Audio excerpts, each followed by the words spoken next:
Today we are going to learn ohmic and non ohmic conductor.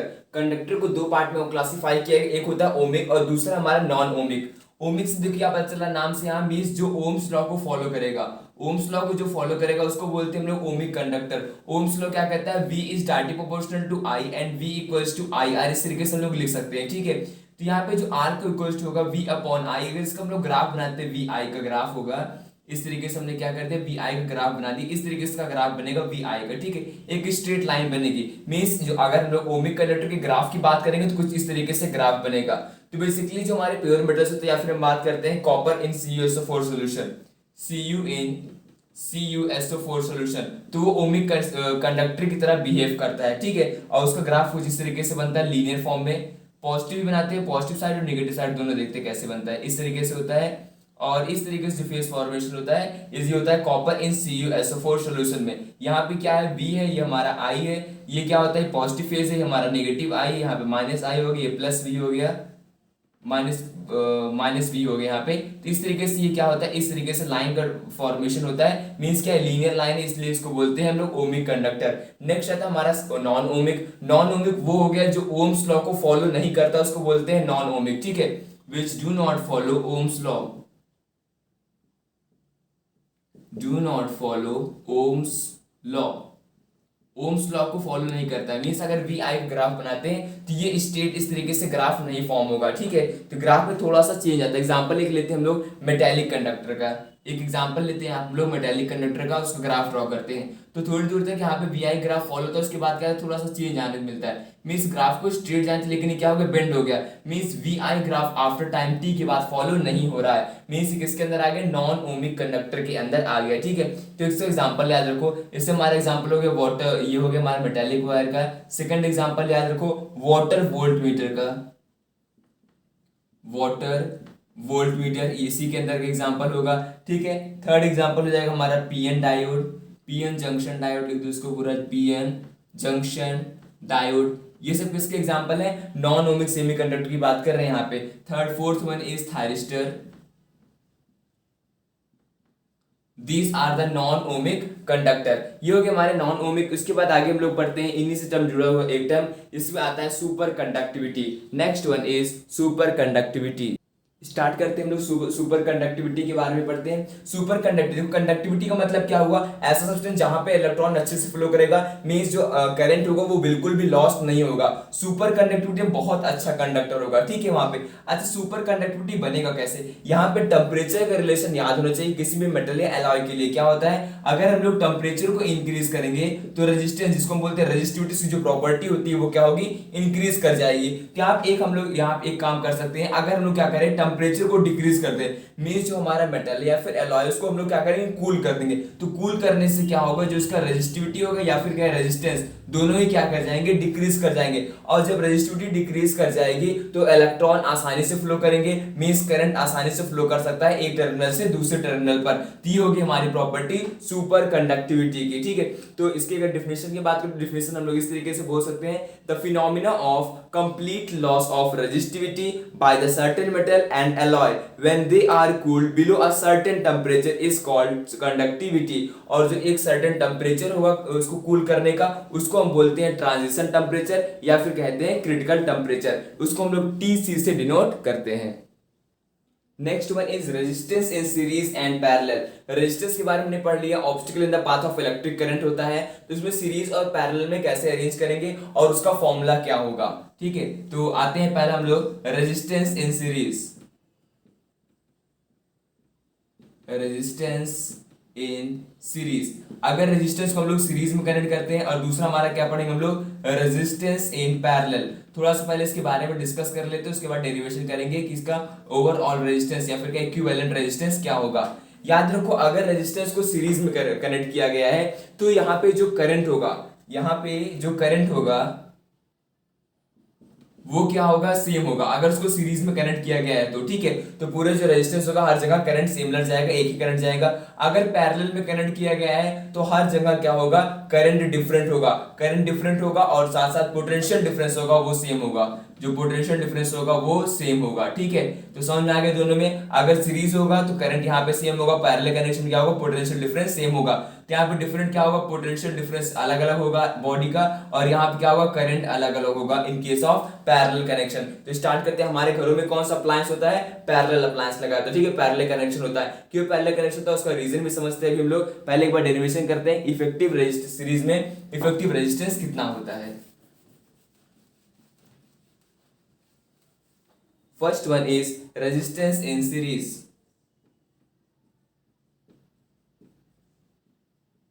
Resistance in series, series मतलब क्या होगा, एक chain में connect होंगे, ठीक है। मींस एक रेजिस्टेंस का टेल दूसरे वाले के हेड से कनेक्ट होगा, उसको हम बोलते हैं सीरीज कनेक्शन। तो एक डायग्राम ड्रॉ करते हैं, उससे करेंगे सॉल्व।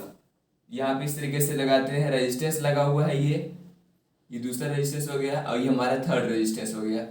एक बैटरी के द्वारा ये अटैच है, बैटरी से कनेक्ट है, ठीक है। और इसका रेजिस्टेंस ले लेते हैं, हमारे पास का रेजिस्टेंस हो गया R1, ये हो गया R2 और ये हो गया R3। याद रखो सब में करंट क्या होगा, सेम जाएगा, लेकिन सबका पोटेंशियल क्या होगा, अलग अलग होगा। हम समझते हैं यहाँ पे पोटेंशियल V1 है, यहाँ पे पोटेंशियल V2 हो गया, और यहाँ पे क्या होगा, पोटेंशियल V3 के इक्वल हो गया, और बैटरी का जो वोल्टेज है वो V के इक्वल होगा, ठीक है। अब इसको सॉल्व करते हैं हम लोग, तो ओवरऑल पोटेंशियल की बात करेंगे कितना होगा, तो सम ऑफ पोटेंशियल कितना हो जाएगा, V equals to V1 plus V2 plus V3 के इक्वल होगा। हमने तीन रेजिस्टेंस यहाँ पे लिखा है, ठीक है।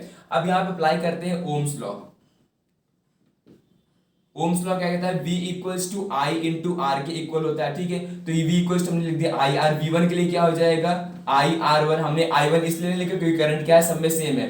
V2 के लिए क्या हो जाएगा I R3, और V3 के लिए क्या हो जाएगा I R2 हो जाएगा, यहाँ R3 हो जाएगा, ठीक है। इस तरीके से सबका सम कर देंगे, और यहाँ पे देखेंगे क्या कॉमन लेंगे, तो यहाँ पे इसको कर दो एक साथ, तो इसको हम लोग V की जगह क्या लिखेंगे I R equals to V1 जगह क्या हो गया I R1, V2 जगह हो गया I R2, और प्लस हो गया I R3। यहाँ से क्या लेंगे, I कॉमन ले लेंगे, ये हो गया R, वैसे भी कॉमन है यहाँ पे फिर I ले लिए common, R1 plus R2 plus यहाँ हो गया R3। तो I से I कैंसिल आउट हो जाएगा, तो R इक्विवेलेंट कितना आ जाएगा, या फिर कह सकते हैं R सीरीज इक्वल्स टू आ जाएगा R1 plus R2 plus R3।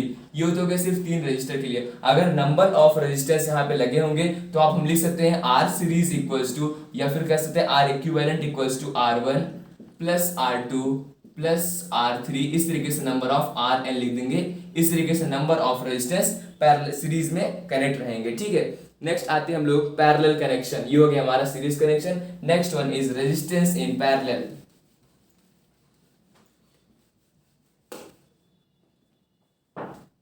Resistance in parallel, अगर रेजिस्टेंस को पैरेलली कनेक्ट किया गया है तो क्या होगा फॉर्मूला, ठीक है। तो इस तरीके से सर्किट बनाते हैं फिर से।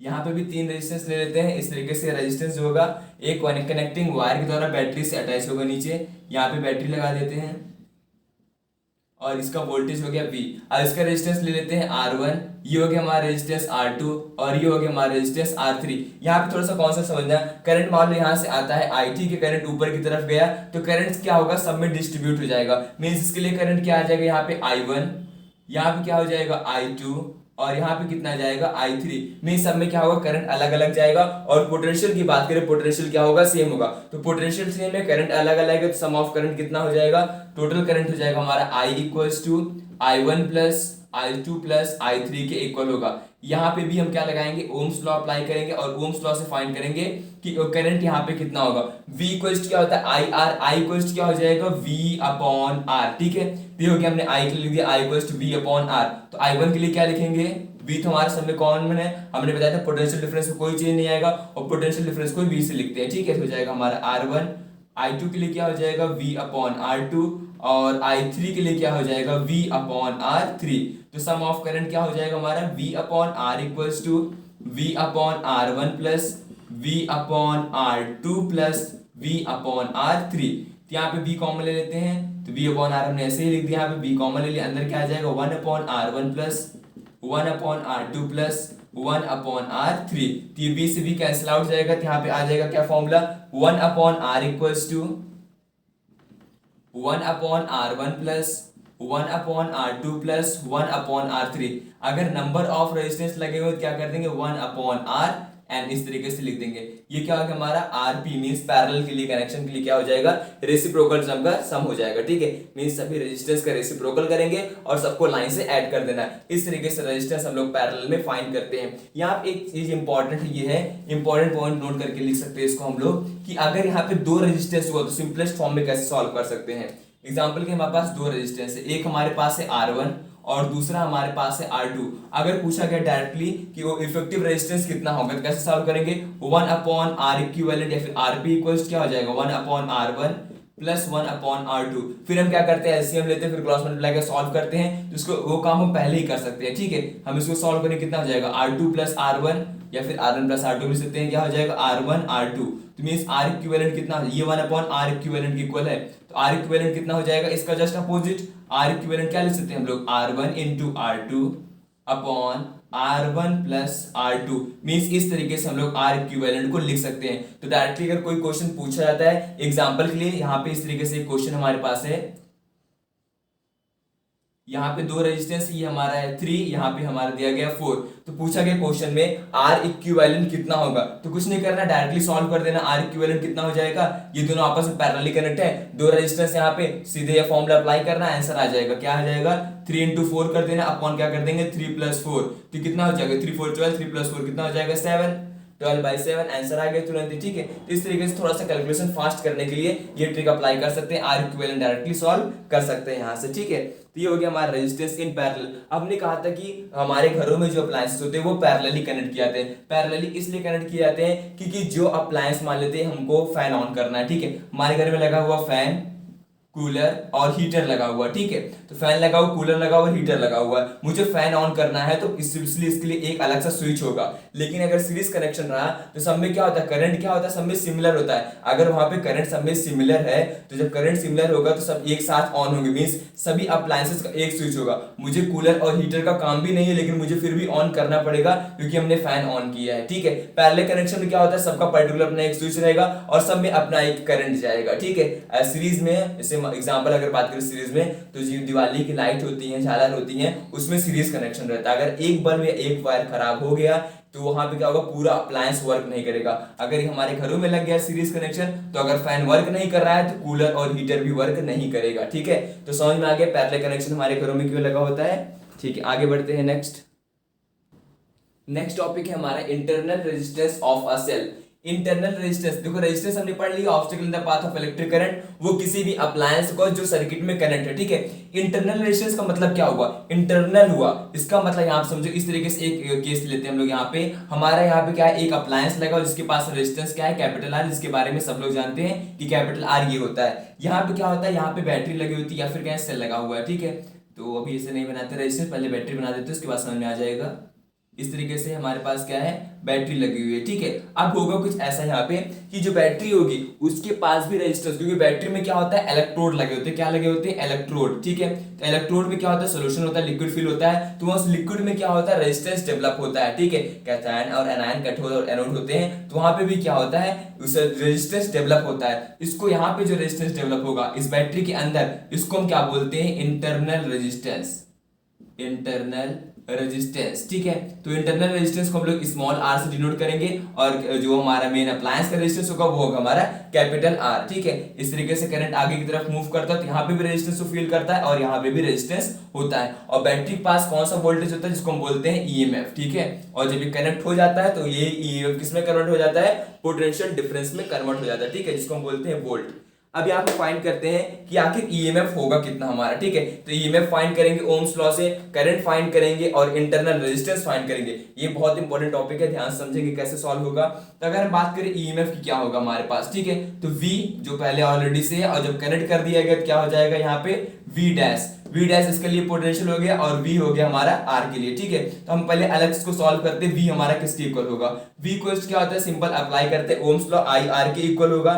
वी डैश किसके इक्वल होगा, वो भी आई आर के इक्वल होगा, लेकिन हमने कहा वी डैश इसके लिए लिखा गया पोटेंशियल, ठीक है, और इसके लिए पोटेंशियल हमारा हो गया वी डैश हो गया इसके लिए, तो V equal to I R, capital R हो जाएगा, करंट यहाँ आई ऊपर जा रहा है, तो यहाँ पे पोटेंशियल कितना हो जाएगा आई इंटू आर, और यहाँ पे कितना हो जाएगा आई इंटू स्मॉल आर, तो दोनों को सम कर देंगे तो ईएमएफ इक्वल कितना हो जाएगा I R plus I R, यहाँ से आई कॉमन ले लेंगे, कितना आ जाएगा आर प्लस आर, ये क्या हो गया हमारा ईएमएफ का फॉर्मूला। तो क्वेश्चन अगर पूछता है इंटरनल रेजिस्टेंस और मेन अप्लायंस का रेजिस्टेंस दिया हुआ है, करंट दिया है, इस तरीके से हम लोग क्या कर सकते हैं ईएमएफ फाइंड कर सकते हैं। अगर यहाँ पे पूछा जाता है कि करंट कितना होगा, तो करंट कितना निकालेंगे हम लोग, आई इक्वल्स कितना हो जाएगा EMF upon R plus R, ये हमारा आई है, हमने इसको यहीं पे रखा, मल्टीप्लाई में देखो डिवाइड में, मींस कितना हो गया EMF upon R plus R हो गया हमारा आई, ठीक है, करंट इतना हो गया। अब देखो यहाँ पे अब हम बात करने वाले इंटरनल रेजिस्टेंस स्मॉल आर क्या होगा, ठीक है, उसके बारे में। अब देखो आपने इस तरीके से इसको लिखा था,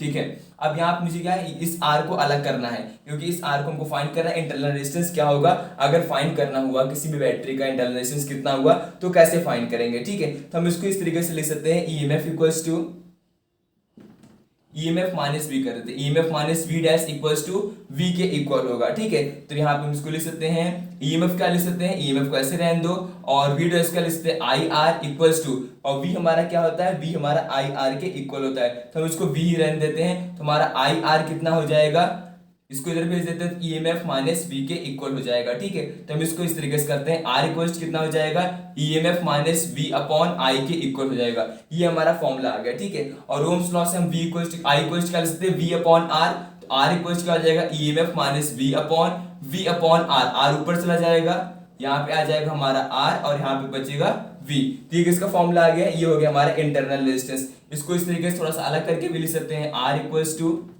EMF minus V by V, और यहाँ पे हमारा आगे बाहर R, this is our internal resistance, ठीक है। अगर सर्किट हमारी ओपन हुई तो वहां पे आई क्या होगा, जीरो होगा, अगर आई हमारा जीरो है तो हमारा वी होगा ओपन सर्किट के लिए ये ईएमएफ के इक्वल होता है, ठीक है, याद रखो, अगर सर्किट ओपन है तो करंट हमारा जीरो होगा, अगर हमारा करंट जीरो है तो वी ओपन किसके इक्वल होगा, मींस पोटेंशियल डिफरेंस क्या होगा वहां पे ईएमएफ के इक्वल होगा, ठीक है, और जब कनेक्ट हो जाएगी तो वहां पे जो हमारा ईएमएफ होगा वो हट जाएगा और उसको हम बोलेंगे पोटेंशियल डिफरेंस, ठीक है।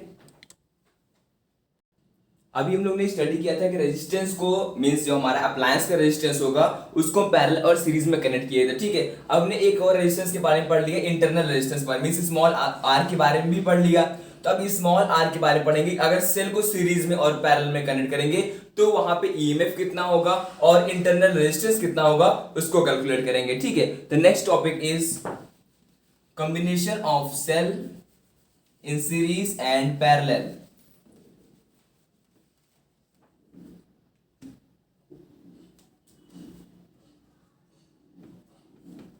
combination of cell in series and parallel, parallel में या सीरीज में दोनों में कनेक्ट करके देखेंगे कि कॉम्बिनेशन कंबाइन करने के बाद इंटरनल रेजिस्टेंस कितना होता है, ठीक है। तो सबसे पहले स्टार्ट करते हैं हम लोग सीरीज के लिए, तो सीरीज में कितना हो जाएगा, सीरीज में सबसे पहले एक केस बनाते हैं, यहाँ पे दो हम लोग लेते हैं, दो इंटरनल रेजिस्टेंस मींस दो सेल को एक साथ कनेक्ट करते हैं, ठीक है। तो दोनों के पास टर्मिनल पॉइंट लेते हैं, एक टर्मिनल पॉइंट हो गया हमारा ए, और यहाँ पे क्या हुआ इसके पास इंटरनल रेजिस्टेंस होगा, तो जाहिर सी पहले हम लोग सेल बना लेते हैं इस तरीके से, ये पॉइंट हो गया हमारा बी, इसके पास क्या होगा इंटरनल रेजिस्टेंस, ठीक है, इस तरीके से डिनोट करते हैं इसको, ये हो गया हमारा R1, ठीक है। तो करंट यहाँ पे इस डायरेक्शन में फ्लो कर रहा है, देन इसी को डायरेक्टली इसको बी ऊपर कर देते हैं, ये हमारा डायरेक्टली कनेक्ट है दूसरे वाले अप्लायंस साथ, यहाँ पे सेल के साथ, तो इस तरीके से यहाँ पे हो गया सी पॉइंट, ठीक है। तो इस तरीके से नंबर ऑफ अप्लायंस से कनेक्ट रहेगा, उसको भूल जाओ, बस इसी को याद रखना यहीं के लिए, ठीक है। तो यहाँ पे हो गया रेजिस्टेंस हमारा R2, ठीक है, और करंट यहाँ पे हो गया हमारा I1, इसको हम ले लेते हैं करंट I2 ले लेते हैं, ठीक है। दोनों हमने करंट डिनोट कर दिया, वैसे करंट से कोई मतलब नहीं है, हम यहाँ पे I भी ले सकते हैं, करंट जो फ्लो कर रहा है वही सेम ही करंट रखो, I हो गया, और यहाँ पे भी करंट आ रहा है I, ठीक है। तो अभी EMF ले लेते हैं, EMF इसके पास हम ले लेते हैं, EMF हो गया इसका हमारा EMF 1 और ये हो गया हमारा EMF 2। तो बात करते हैं हम लोग यहाँ पे सीरीज में कनेक्ट करने के बाद क्या होगा, तो सीरीज में कनेक्ट करने से पहले देखते हैं पोटेंशियल यहाँ पे कितना होगा और यहाँ पर कितना होगा पोटेंशियल। तो VAB की बात करते हैं कितना होगा, इसको हम लिख सकते हैं VA माइनस VB लिख सकते हैं, पोटेंशियल मतलब यहाँ पे कितना होगा फाइनल माइनस इनिशियल, तो VA माइनस VB, इसको हम इस तरीके से भी लिख सकते हैं, V हमारा होता क्या है EMF, और EMF से हम लोग इसको डिनोट करते हैं EMF, और वी बी क्या होगा हमारा IR1 हो जाएगा। ठीक है, ये चीज भी हम थोड़ी देर पहले डिस्कस भी कर चुके हैं। इसको EMF1 रख दो क्योंकि ये AB के लिए है। देन आगे हमारा V और देन आगे BC। ठीक है, कितना हो जाएगा VB माइनस VC हो जाएगा। ठीक है, तो ये कितना हो जाएगा हमारा EMF2 माइनस IR2 हो गया। इस तरीके से हमने क्या कर दिया, इसके लिए पोटेंशियल फाइंड कर लिए और इसके लिए पोटेंशियल फाइंड कर लिए। क्या होगा, अब दोनों को सॉल्व करते, ओवरऑल A और C के बीच में पोटेंशियल कितना होगा। मीन्स हम बात करने वाले हैं VAC के बीच में पोटेंशियल कितना होगा, और वो क्या करना पड़ेगा, दोनों का सम करना पड़ेगा। मीन्स VAB प्लस VBC दोनों को सम कर देते तो कितना हो जाएगा, ये हमारा EMF1 माइनस IR1, इसको ऐड कर देंगे किसके साथ, EMF2 माइनस IR2, और ये हमारा VAC वाला किसके इक्वल होगा, EMF IR लिख लेते हैं। ठीक है, और जो यहाँ EMF होगा इसको इस तरीके से EMF equivalent minus IR equivalent equals to EMF1 minus R1, और ये हो जाएगा प्लस EMF2 माइनस IR2। इस तरीके से हमने लिख दिया EMF इक्विवेलेंट। ठीक है, अब अच्छा इनको रिलेट करते हैं, एक साथ करते हैं। इनको रिलेट करेंगे तो क्या हो जाएगा, इसको हम इसको एक साथ लिख देते हैं और इसको एक साथ लिख देते हैं। तो हमारा फॉर्मूला क्या रेडी हो जाएगा, EMF1 प्लस EMF2।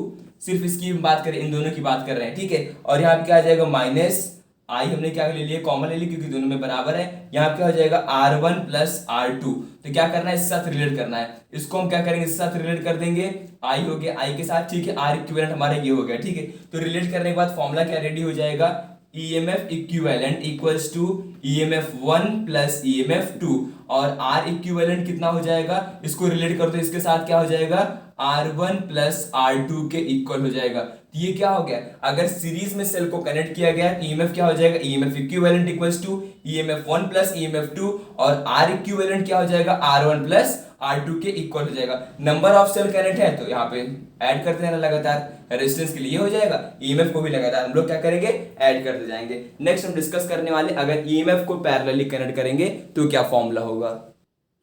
तो सेकंड केस स्टार्ट करते हैं।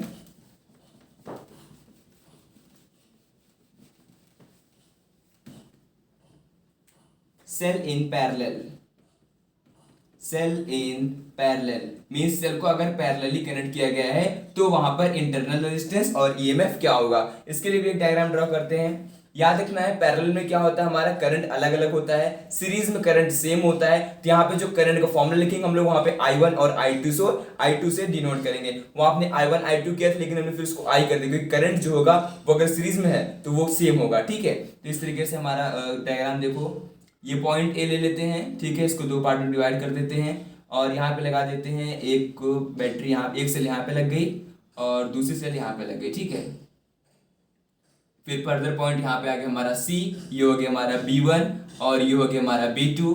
यहाँ पे इसका हो गया EMF1, ये हो गया हमारा EMF2। ठीक है, तो इसके पास भी रेजिस्टेंस होगा, इंटरनल रेजिस्टेंस। इसका इंटरनल रेजिस्टेंस ले लेते हैं, इसका इंटरनल रेजिस्टेंस हो गया R1 और इसके पास जो इंटरनल रेजिस्टेंस होगा उसको ले लेते हैं R2। ये हो गया हमारा R1 एंड R2। अब जो करंट फ्लो करेगा उसके बारे में बात करते हैं। तो करंट क्या हो गया, यहाँ पे ये करंट इधर से आ रहा है, यहाँ पे लगा हुआ है, यहाँ हो गया हमारा I1, ये करंट आ रहा है I1, ये भी हो गया हमारा I1। ठीक है, और यहाँ से कौन सा करंट जाएगा,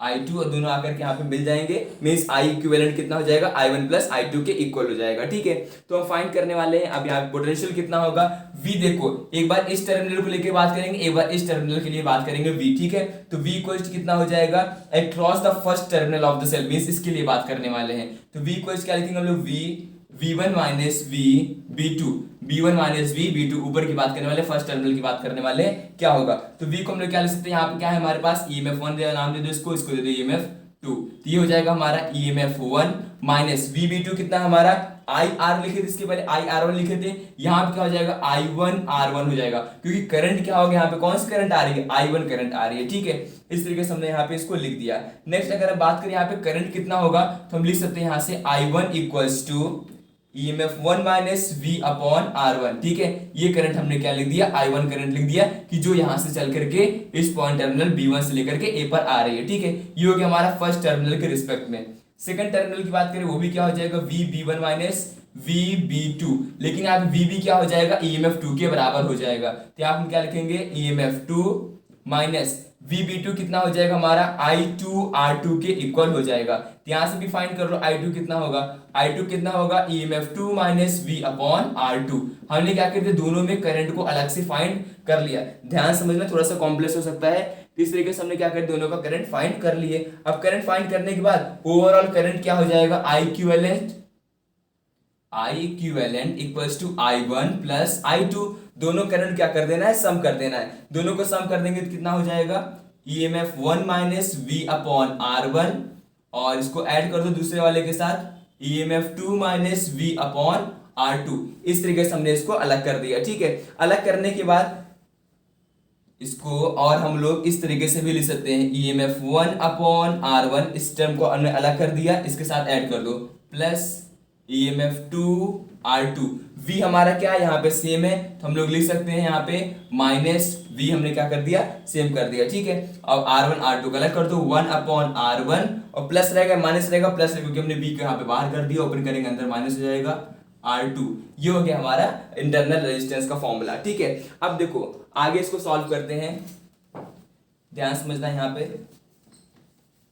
अब इसके आगे क्या हो जाएगा, यहाँ पे ये इतना सॉल्व हो गया, उसके बाद यहाँ पे V को अलग कर लेना और EMF को अलग कर लेना यहाँ पे। ठीक है, तो V को हम लोग इसको इधर भेजेंगे तो क्या हो जाएगा, अंदर ब्रैकेट सॉल्व करेंगे तो R2 ऊपर चला जाएगा, R1 इधर चला जाएगा, अपॉन R1 R2 हो जाएगा। मीन्स इसको इस तरीके से लिख दो, R1 plus R2 upon R1 R2। हमने क्या किया, उस ब्रैकेट को थोड़ा सा सॉल्व कर लिया। ठीक है, इक्वल्स क्या हो जाएगा, EMF टर्म यहाँ पे हमारा, इसको ओपन कर लेते हैं, इसको इधर भेज दो, इसको इधर भेज दो, आपस में क्रॉस मल्टीप्लाई कर दो, क्या हो जाएगा, EMF1 R2 plus EMF2 R1 upon क्या हो जाएगा, दोनों का मल्टीप्लीकेशन, मीन्स R1 और R2। यहाँ पे देखो ये किसके इक्वल था, I मीन्स करंट के इक्वल था, तो हम लोग करंट क्या कर देते, इस साइड भेज देते, मीन्स हो जाएगा यहाँ पे -1। अब हमने इसको इस तरीके से इसलिए लिखा जिससे हम V को आसानी से फाइंड कर सके क्या होगा। ठीक है, तो V इक्वल्स कितना हो जाएगा हमारा, इस पूरे टर्म को इधर भेज देंगे, इसके पास क्या हो जाएगा, EMF1 R2 plus EMF2 R1 upon R1 R2 minus यहाँ क्या हो गया I,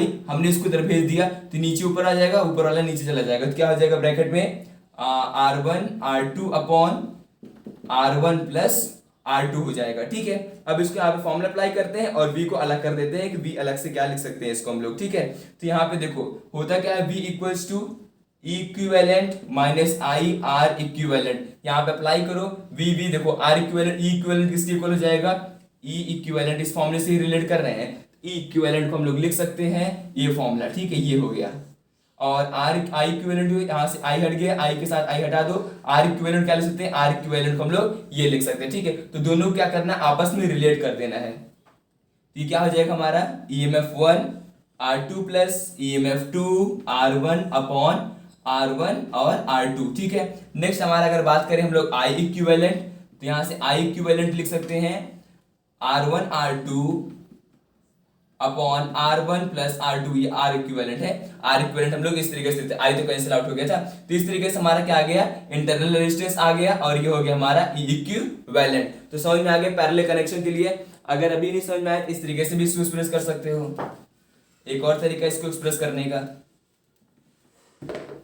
दूसरा तरीका हमारा एक्सप्रेस करने का है E equivalent equal upon I equivalent. ठीक है, इसकी बात कर रहे हैं, दोनों को रिलेट कर दो, क्या हो जाएगा, R1 प्लस EMF2 R2 के इक्वल हो जाएगा। तो मीन्स रिलेट करके हम लोग इसको इस तरीके से भी ले सकते हैं, और यहाँ आप लिख देंगे 1 upon R equivalent equals to 1 upon R1 plus 1 upon R2। Means किसके लिए आ गया इंटरनल रेजिस्टेंस, पैरेलल कनेक्शन के लिए इंटरनल रेजिस्टेंस का फॉर्मूला हो गया 1 upon R equivalent equals to 1 upon R1 plus 1 upon R2। तो समझ में आ गया, दोनों के लिए बात कर ली हम लोग, सीरीज और पैरेलल। सीरीज में क्या होता है, R equivalent equals to R1 plus R2 for internal resistance, जो नॉर्मल अप्लायंस का रेजिस्टेंस की इक्वल होता है, दोनों का फॉर्मूला सेम होता है। ठीक है, बस यहाँ कैपिटल R रहता है, यहाँ पे स्मॉल R आ गया।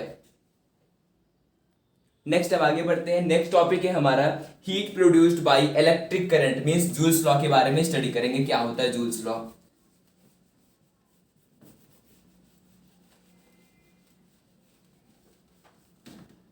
Next topic is heat produced by electric current.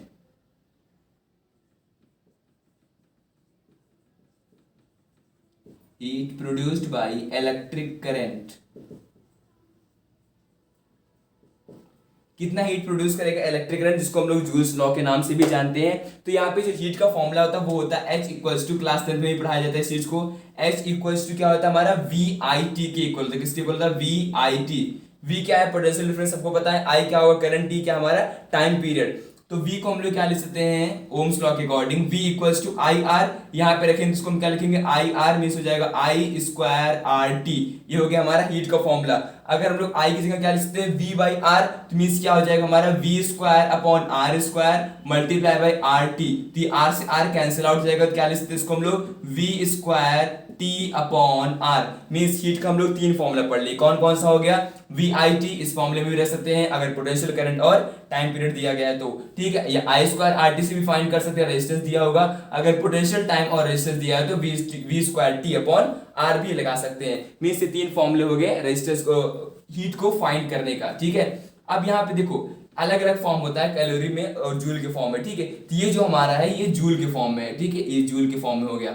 अगर कैलोरी के फॉर्म में करना है तो हम लिख सकते हैं इसको VIT अपॉन 4.18 कैलोरी, और इसको हम क्या लिख सकते हैं? I square R T upon 4.18 calorie, और लास्ट वाले लिख सकते हैं V square T upon R calorie, ठीक है। इस फॉर्म में इसको हम लोग कन्वर्ट कर सकते हैं डायरेक्टली। नेक्स्ट आते हैं हम लोग अगले टर्म के बारे में, जो है हमारा electric power. Electric power, electric power, power क्या होता है? नॉर्मली अगर हम इलेक्ट्रिक पावर नहीं लगाते हैं तो पावर का मतलब क्या हुआ? Work done upon time taken, means rate of doing work. Work कितनी तेजी से हो रहा है, हम इसको लिख सकते हैं rate of doing work. Work कितनी तेजी से हो रहा है, rate of doing work.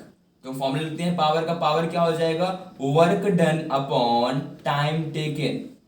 Work done upon time taken, ठीक है। तो वर्क करने में कितना समय लग रहा है। तो रखते हैं ये जो हमारा हीट का फॉर्मूला होता है या फिर क्या डायमेंशन का, तो हीट का डायमेंशन और एनर्जी का डायमेंशन का है, तो वर्क डन का डायमेंशन, इन सब का डायमेंशन बराबर होता है। मींस जो हमारा हीट होता है वो वर्क डन के इक्वल होता है। और हीट का फॉर्मूला क्या आ गया हमारा?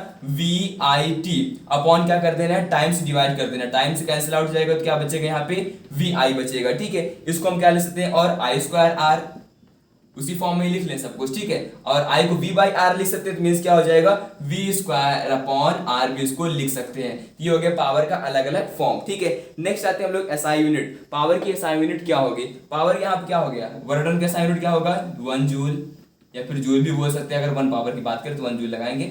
और टाइम क्या बोल सकते हैं हम लोग? सेकंड। तो क्या हो जाएगा? ये जूल पर सेकंड, ये हो जाएगी पावर की SI यूनिट। लेकिन पावर की SI यूनिट ये भी होती है, वॉट भी इसको हम बोल सकते हैं डायरेक्टली। 1 वॉट क्या होगा? 1 जूल पर सेकंड हो जाएगा, ठीक है। और भी इसकी यूनिट होती है, हम लोग मेन जो यूज करते हैं वो होता है हमारा किलोवाट। तो 1 किलोवाट में कितना वॉट होता है? 1000 वॉट।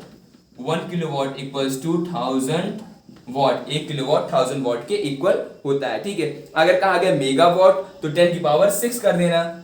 मेगावाट कहा गया 1 मेगावाट, तो 10 की पावर 6 वॉट लिख देना वहां पर, ठीक है। ये इसके इक्वल हो जाएगा। नेक्स्ट आते हैं हम लोग electrical energy.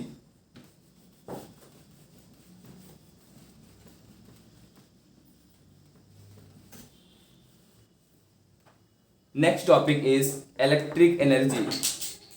Next topic is electric energy.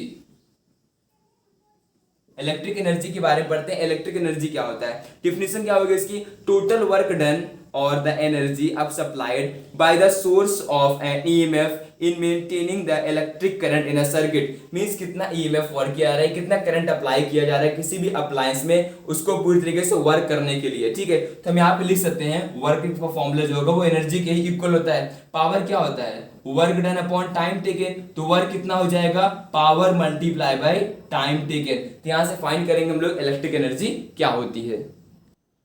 तो अब लिखते हैं यहाँ पे क्या हो जाएगा? पावर को T से मल्टीप्लाई कर दो, वही हीट का फॉर्मूला फिर से वापस आ गया हमारा I स्क्वायर आर टी, और वी से दैट VIT, और वी से that V square T by R, वही सेम फॉर्मूला फिर से आ गया, ठीक है। मीन्स ये हमारा किसके इक्वल होगा? ये इलेक्ट्रिक एनर्जी के इक्वल होगा, या फिर कहें ये हमारा वर्क डन के इक्वल होगा, ठीक है। इसके SI यूनिट क्या हो जाएगी? SI यूनिट जो हीट की होती है जूल, एनर्जी की यही होती है जूल, वर्डन की बोले तो ये भी होती है हमारी जूल। तो जो कॉमर्शियल फॉर्म है इलेक्ट्रिक एनर्जी का, उसको हम लोग पढ़ते हैं, ठीक है। तो कॉमर्शियल फॉर्म क्या होता है हमारा? Commercial form of electric energy electric energy का कॉमर्शियल फॉर्म क्या होता है हमारा, किलो वॉट आर होता है। ठीक है, अब हम लोग फाइंड करेंगे 1 किलो वॉट आर में कितना जूल होता है। तो किलो वॉट, 1 किलो वॉट हमने कितना है, कितना वॉट होता है, 1000 watt, that is equal 1000 watt multiply by R. एक आर, आर तो हमारा होता नहीं है SI यूनिट, ठीक है, SI यूनिट हमारा सेकंड में होता है जो लिखते हैं हम लोग टाइम पीरियड का, तो आर को सेकंड में कन्वर्ट कर लेंगे तो कितना हो जाएगा हमारा 60 multiply by 60 that is equal to 3600। तो 3600 यहाँ पे लिखेंगे, इसको लिख सकते हैं 3.6 इंटू 10⁶ जूल। ये क्या हो गया हमारा, 1 किलोवाट आर में इतना जूल ऑफ एनर्जी खर्च होती है। ठीक है, तो किलोवाट आर के साथ साथ हॉर्स पावर भी यूज किया जाता है इसकी रेटिंग के लिए, तो 1 हॉर्स पावर भी लिख लो, 1 HP जिसको बोलते हैं हॉर्स पावर 746 वॉट के इक्वल होता है। मीन्स ये अलग अलग यूनिट हो गई जो पावर को कैलकुलेट करने के लिए यूज की जाती हैं। ठीक है, अब हम पढ़ने वाले हैं पावर कंजप्शन के बारे में। ठीक है, मींस नंबर ऑफ अप्लायंस को अगर सीरीज या पैरेलल में लगाया गया है तो पावर कंजप्शन का फॉर्मूला क्या होगा। ठीक है, तो मींस पावर या फिर क्या अप्लायंसेस कनेक्टेड इन सीरीज और पैरेलल केस, सीरीज या पैरेलल में अप्लाई किया गया है तो हेडिंग लिख लेते हैं, power consumption in combination of cell और appliances, power consumption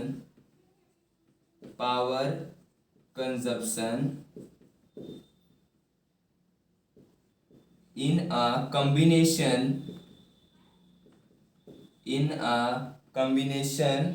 of appliances। अगर नंबर ऑफ अप्लायंसेस को कनेक्ट किया गया है तो पावर कंजप्शन कितना होगा। सबसे पहले हम बात करेंगे सीरीज में, अगर सीरीज में कनेक्ट किया गया है तो वहां पे पावर कंजप्शन कितना होगा। तो एक डायग्राम बनाते हैं, उसे सॉल्व करेंगे कि सीरीज में पावर कंजप्शन कितना आएगा। ये हमारा डायग्राम है, यहाँ पे 3 अप्लायंसेस कनेक्ट किए, मींस हम एग्जांपल ले लेते हैं 3 बल्ब कनेक्ट किए गए। ठीक है, एक का पावर P1 है, दूसरे का पावर P2 है, तीसरे का पावर P3 है और एक वोल्टेज V के साथ कनेक्ट किए गए हैं। तो फाइंड करते हैं, यहाँ पे सबसे पहले रेजिस्टेंस फाइंड करते हैं, उसके बाद सॉल्व करेंगे कि पावर कंजप्शन कितना हो रहा है सीरीज में। तो रेजिस्टेंस कितना हो जाएगा, यहाँ पे पहली बात करते हैं। देखो पावर का फॉर्मूला क्या होता है, P equals to V square upon R, P equals to V square upon R। तो रेजिस्टेंस कितना हो जाएगा, R इक्वल्स क्या आ जाएगा, इसको इधर भेज देंगे तो V स्क्वायर अपॉन P। तो पहले वाले अप्लायंस के लिए क्या हो जाएगा, P1 मींस R1 कितना हो जाएगा, इसके लिए रेजिस्टेंस होगा R1, इसके लिए होगा R2 और इसके लिए क्या होगा R3। तो R1 कितना हो जाएगा V square upon P1, R2 कितना हो जाएगा V स्क्वायर अपॉन P2 और R3 हमारा कितना आ जाएगा V square upon P3। Means हमने तीनों के लिए पावर के टर्म में रेजिस्टेंस फाइंड कर लिया क्या होगा। अगर हम बात करें सीरीज में तो रेजिस्टेंस सीरीज में कैसे होते हैं, R equivalent equals to R1 plus R2 plus R3 के इक्वल होगा। 3 अप्लायंसेस लिखे इसलिए हम 3 के लिए लिखेंगे। ठीक है, यहाँ पर रेजिस्टेंस लिखते हैं, R के लिए क्या हो जाएगा हमारा V square upon P, R1 के लिए कितना हो जाएगा V स्क्वायर अपॉन P1 और R3 के लिए कितना हो जाएगा V स्क्वायर अपॉन P2 और plus V square upon P3। इस तरीके से लिख दिया हमने। ठीक है, अब यहाँ पे क्या करना है, V स्क्वायर को कॉमन ले लेते हैं, वही सब कुछ करना है जिसके पहले हम लोग रेजिस्टेंस के लिए सॉल्व कर रहे थे। तो V स्क्वायर हमने कॉमन ले लिया, यहाँ पे क्या आ जाएगा 1 upon P1 plus 1 upon P2 plus 1 upon P3 हो गया। ठीक है, तो V स्क्वायर को कैंसिल आउट कर दो तो पावर का फॉर्मूला यहाँ पे क्या आ जाएगा, 1 अपॉन P इक्वल्स टू, लिखते हैं यहाँ पे 1 upon P equals to 1 upon P1 plus 1 upon P2 plus 1 upon P3। Means अलग अलग ये हो गया हमारा पावर का फॉर्मूला। मींस जो पावर होगा वो दूसरे का सम का रेसिप्रोकल होगा, मींस सम कर देना सबको रेसिप्रोकल फॉर्म में। ठीक है, तो हम लोग इस तरीके से इसको सॉल्व कर सकते हैं। अच्छा, हमने एक तरीका भी बताया था पैरेलल कनेक्शन में, जब रेजिस्टेंस को कनेक्ट कराया था कि आपने बताया अगर 2 रेजिस्टेंस होंगे तो रेजिस्टेंस हम लोग इस तरीके से लिखते हैं, R equivalent equals to R1 R2 upon R1 plus R2। इस तरीके से हमने बताया था इसके बारे में। तो ये सेम चीज हम लोग पावर के लिए भी अप्लाई कर सकते हैं अगर 2 अप्लायंसेस हुए तो। ठीक है, समझ में आ गया पावर के फॉर्मूले में। नेक्स्ट अब आते हैं हम लोग अगर पैरेलल में कनेक्ट किया गया है तो क्या होगा फॉर्मूला इसका। ठीक है, तो power consumption in combination of appliances in case of parallel connection,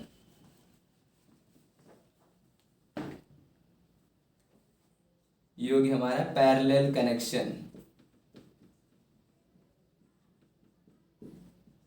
तो पैरेलल कनेक्शन के लिए सबसे पहले डायग्राम देखते हैं कैसे बनेगा इसका।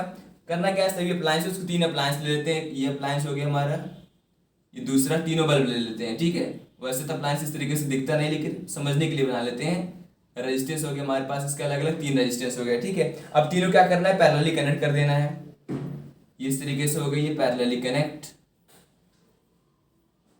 तो पैरेलली हमने यहाँ पे कनेक्ट कर दिया, एक वोल्टेज बैटरी के साथ कनेक्ट कर दिया जिसका वोल्टेज क्या है, V के इक्वल है, ठीक है। तब यहाँ पे करना है, इसको सॉल्व करते हैं, क्या होगा यहाँ पे पावर का फॉर्मूला। तो यहाँ पर अगर सबसे पहले बात करते हैं रेजिस्टेंस, अभी हमने सॉल्व करना भी सिखाया था, तो रेजिस्टेंस यहाँ क्या हो जाएगा, V² / P1, फिर से वही सेम चीज, V² / P2 हो जाएगा R2 के लिए, R3 के लिए कितना हो जाएगा, V² / R3P3 हो जाएगा, ठीक है। इस तरीके से हमने क्या कर लिया, तीनों के लिए रेजिस्टेंस का फॉर्मूला लिख दिया है। अब क्या करना है, अब यहाँ पे क्या है, तीनों अप्लायंस को पैरेलली कनेक्ट किया गया है, तो पैरेलल में क्या होता है resistance, 1/R equals to 1/R1 plus 1/R2 plus 1/R3, इस तरीके से होता है। तो करना क्या है, सब जो R1 की वैल्यू यहाँ पे रखनी, R2 को यहाँ पे, R3 को यहाँ पे, और R क्या हो जाएगा, V² / P। तो देखते हैं क्या हो जाएगा, तो इसको लिख देते हैं सॉल्व करके। यहाँ पे रखो फॉर्मूला V², तो हमारा क्या होगा, P ऊपर आ जाएगा, ठीक है, तो P/V² लिख देते हैं, ठीक है, इक्वल्स क्या हो जाएगा, इसको भी ऊपर कर देते हैं, P1/V² plus P2/V² plus P3/V²।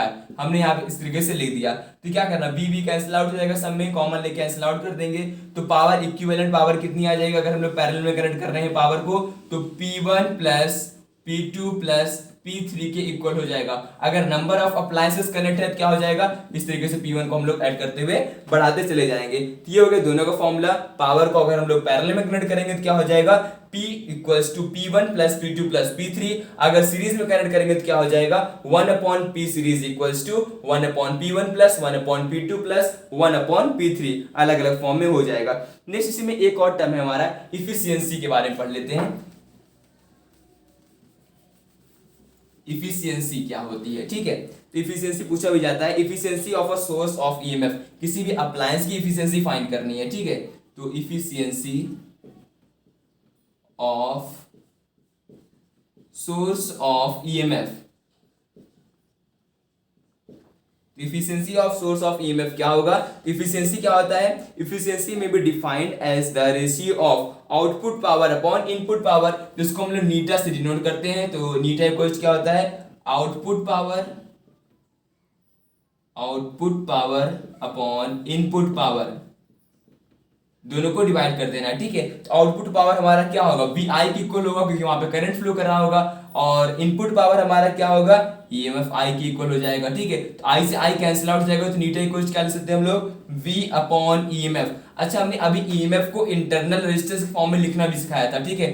तो I को हम लोग क्या लिख सकते हैं, V को क्या लिख सकते हैं, I/R, EMF क्या लिख सकते हैं हम लोग, R प्लस R, इस तरीके से भी लिख सकते हैं। यहां से क्या होगा, I से I कैंसिल आउट हो जाएगा, तो जो हमारा इफिशियंसी फॉर्मूला क्या आ जाएगा, R/R प्लस R। यहाँ पे कैपिटल R क्या है, अप्लायंस का रेजिस्टेंस, और स्मॉल r क्या है, इंटरनल रेजिस्टेंस, और नीटा क्या होता है हमारा, इफिशियंसी के इक्वल होगा। मींस इस तरीके से हम लोग किसी भी सोर्स ऑफ ईएमएफ की इफिशियंसी या फिर किसी भी अप्लायंस की इफिशियंसी को फाइंड आउट कर सकते हैं।